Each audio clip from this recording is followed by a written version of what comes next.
Mire, mi hermano, durante esta semana han ocurrido muchas cosas a nivel mundial y a nivel nacional.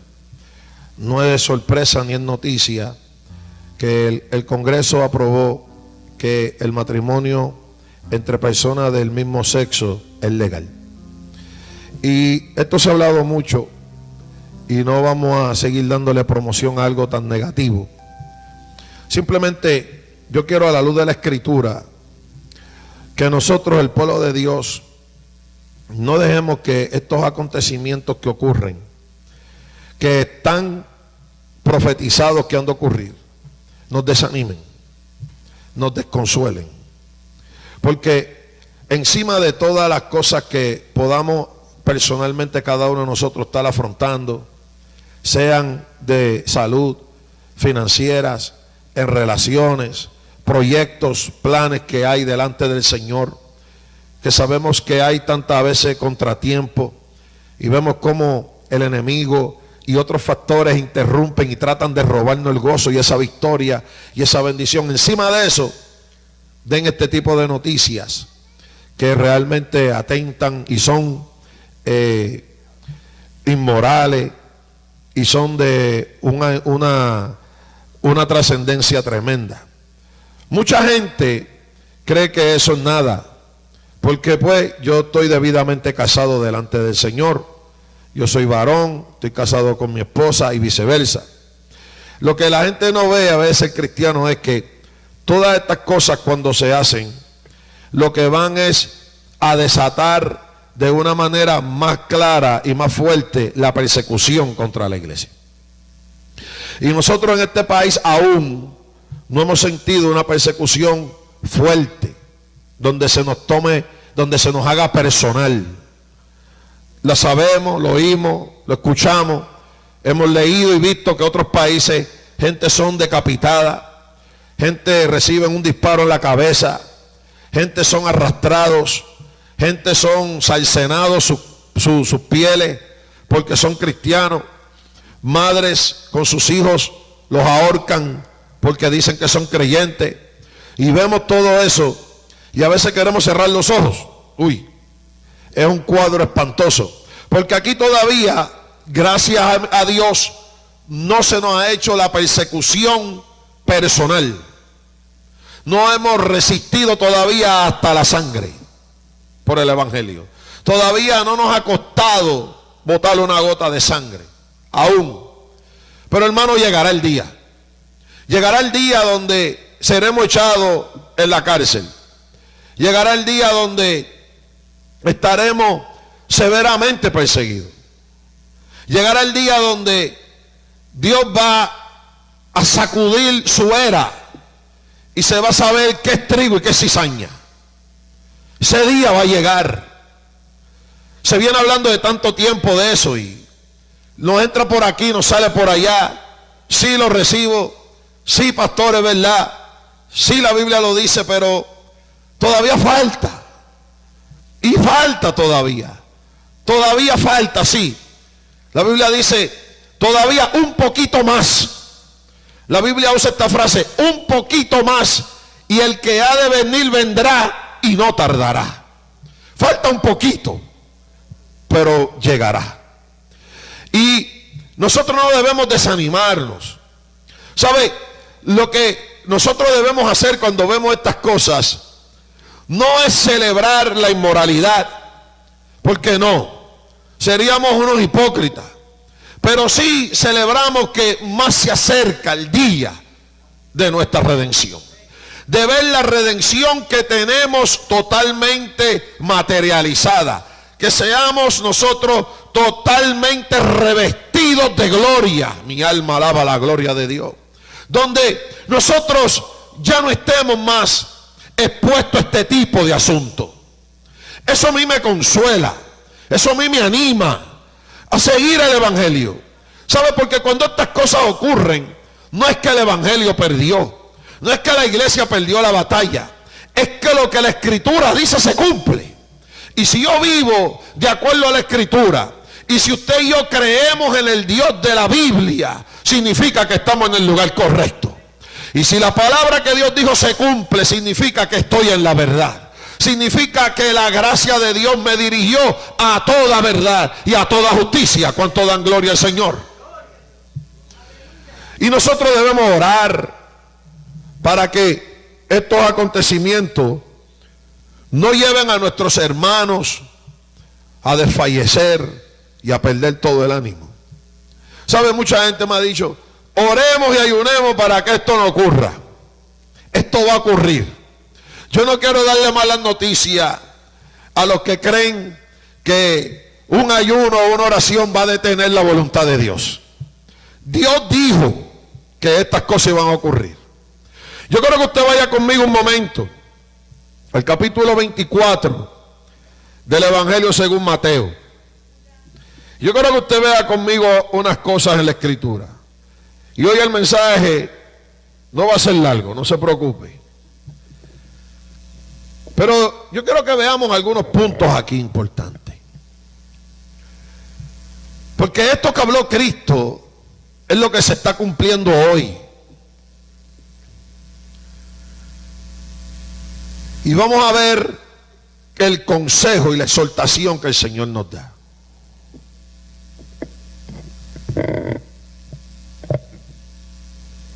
Yo quiero que veamos el verso 1 y 2 por un momento. Partamos de ahí. Y nos ponemos en pie un segundo y leemos y luego se sienta, pero no cierre la Biblia.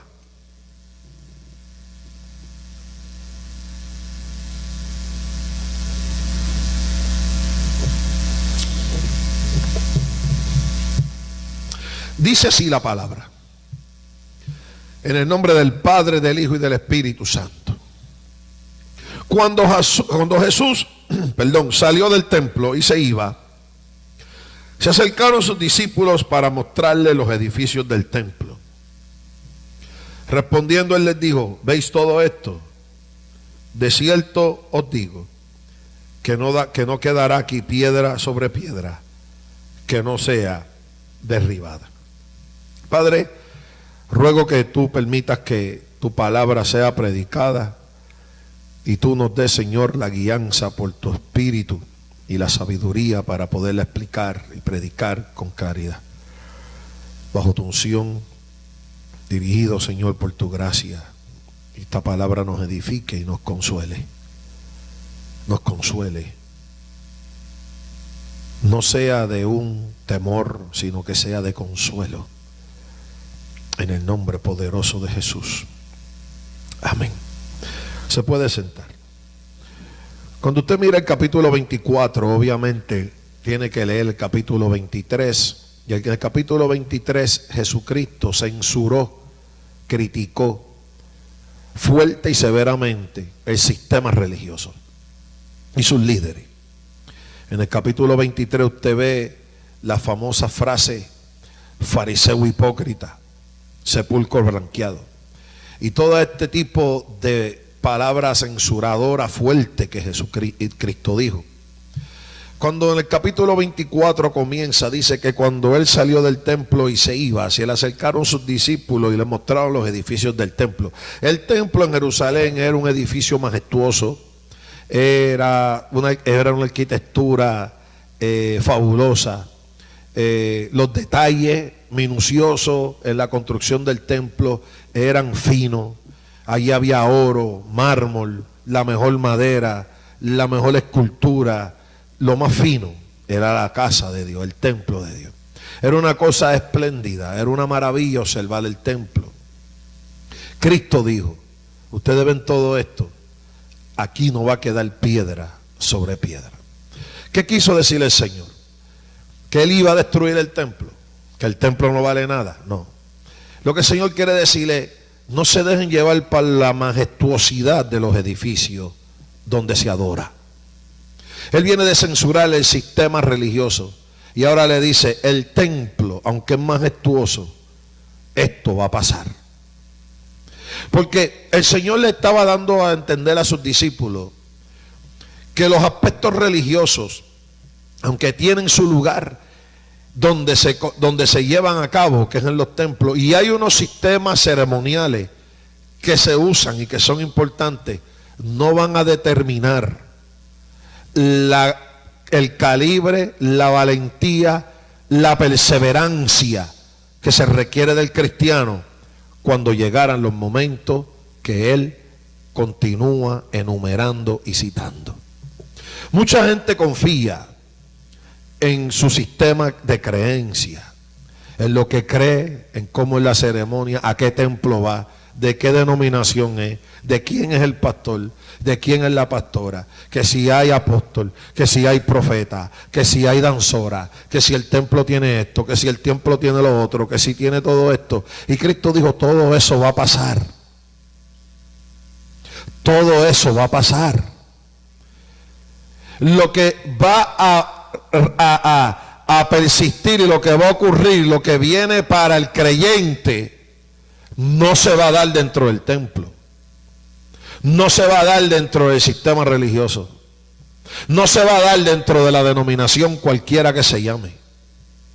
No se va a dar, no importa quién sea el ministro. Lo que se va a dar va a pasar. Y solo aquel creyente que esté fundamentado en la palabra, que esté genuinamente lleno del Espíritu Santo, es el que va a poder resistir y no avergonzarse del evangelio que creyó para salvación. Cristo dijo en el verso 3 que estando él sentado en el monte de los olivos, los discípulos se le acercaron aparte diciendo, dinos. Y aquí hay una triple pregunta. Le digo, ¿cuándo serán estas cosas? ¿Qué señal habrá de tu venida y del fin del siglo? Los discípulos querían saber el cuándo y la señal. Tiempo y qué indica el tiempo. Y el Señor les comenzó diciendo, y lo primero que sale de la boca de Jesús para responder esa pregunta, y la respuesta de esta pregunta es bastante extensa, es casi todo el capítulo 24 y 25 de Mateo. La respuesta a esta pregunta es bastante extensa, no la vamos a cubrir toda hoy, queremos ver algunas cosas. Pero mire lo que el Señor comienza diciendo en respuesta a la pregunta. Mirad que nadie os engañe. Y ese mirad ahí no es que solamente mire, es que minuciosa, cautelosamente, intensamente observes que no seas engañado. Significa que parte del cuándo, parte de la respuesta a la pregunta del cuándo es que van a haber momentos y va a haber tiempo donde el engaño va a ser abarcador. Va a haber una serie y de sutilezas engañosas que el Señor le requiere, le demanda a los discípulos. Observa cuidadosamente, discierne intensamente y profundamente que no seas engañado. Que nadie os engañe. Porque el Señor sigue diciendo un sinnúmero de cosas. Y dice en el verso 5, porque vendrán muchos en mi nombre, diciendo yo soy el Cristo. Y a muchos engañarán. Una de las señales y que una de las indicaciones del tiempo el que estamos viviendo hoy es el rampante engaño que hay dentro de las esferas religiosas, pseudocristianas que existen. Y yo no estoy hablando aquí de denominaciones ninguna, ni estoy hablando de nombre de ministro ninguno. Yo estoy hablando aquí de la señal general que hay, donde mucha gente está siendo engañada, donde la sana doctrina escasea, donde hemos llegado al extremo donde se quiere llamar sana doctrina una doctrina que lo que es legalista no es ni bíblica, y si no es bíblica no es sana. Si está llena de dogmática humana no es sana. La sana doctrina es la doctrina escritural. La sana doctrina que ha sido debate por tantos años. ¿Quién tiene la sana doctrina? ¿Y quién habla de sana doctrina? ¿Y qué es sana doctrina? Sana doctrina es enseñanza sana. No hay enseñanza más sana que la que se desprende de la escritura. Todo lo demás es tradición. Todo lo demás orará bien, será bonito, se verá bonito, hará sentir bonito, pero no es necesariamente sana doctrina. La sana doctrina no se compromete. La sana doctrina es la que va a persistir el engaño, es la que va a resistir, debo decir, el engaño. La sana doctrina es la que es pasada por el fuego. ¿Sabe por qué se ha querido quemar la Biblia, destruir la Biblia desde siglos? Porque en ella se encuentra toda la revelación necesaria de Dios al hombre para salvación, para conducta y para fe. Y los enemigos del Evangelio y de la Biblia y de Dios creen que al quitar la Escritura, el hombre va a perder la dirección. Y al hombre perder la dirección, es fácil de ser engañado. Muy fácil de ser engañado. Cristo dijo: oiré de guerras y rumores de guerras, mirad que no os turbéis. Y era lo que le hablaba en la introducción. No celebramos la guerra, no celebramos lo inmoral, no nos alegramos del sufrimiento, en ninguna manera nos alegramos de las guerras. No, el creyente eso le debe de doler. Pero hermano, Cristo dijo: no os turbéis, porque de esto se va a oír. Y no es para que nos turbemos. Dice: porque es necesario que todo esto acontezca, pero aún no es el fin. El fin se acerca, pero todavía no es el fin. ¿Y de qué fin hablamos? Del fin de este sistema mundial, del fin de esta era, del fin de toda esta mezcla religioso-política que hay. Va a llegar el fin de eso. El planeta va a ser purificado, los elementos, el agua, todo esto va a ser purificado. El hombre salvo, la mujer salva va a ser glorificada, vivirá en eternidad. Esto va a pasar, hermano. Esto ahorita se acaba. Este sistema se acaba. Este sistema que nos ha ido adoctrinando y nos quiere decir las pautas a seguir. Y ahora dan un mensaje diciendo que basado en unas cláusulas de la Constitución de este país se puede llegar al punto de legalizar el pecado. El pecado, aunque se legalice, es pecado. Y que la Constitución de este país da derecho a hacer eso. ¿Sabe qué pasó con la Constitución de los fundadores de este país? Para los que no han leído la historia, y a veces lo que hacemos es que repetimos lo que oímos de otros, como el papagayo. Los fundadores de esta nación, cuando llegan al lema In God we trust, en Dios confiamos, ese Dios es un Dios genérico, no es Jehová de los ejércitos. En ningún lado de la Constitución tú ves el nombre de Jesucristo. La Constitución dice que el hombre tendrá libre expresión de credo y de religión. El ateísmo es religión, el masonismo es una religión, y todos los fundadores de esta nación fueron masones, no fueron creyentes. Usted ha oído decir que George Washington fue cristiano. George Washington no es cristiano ni nunca lo fue. George Washington fue masón. Y Jane Addams y Benjamin Franklin y todo lo que usted ve en el dinero que carga en el bolsillo, todas esas caritas, eran masones. El God de ellos es el God dinero. Por eso el emblema está en el dinero.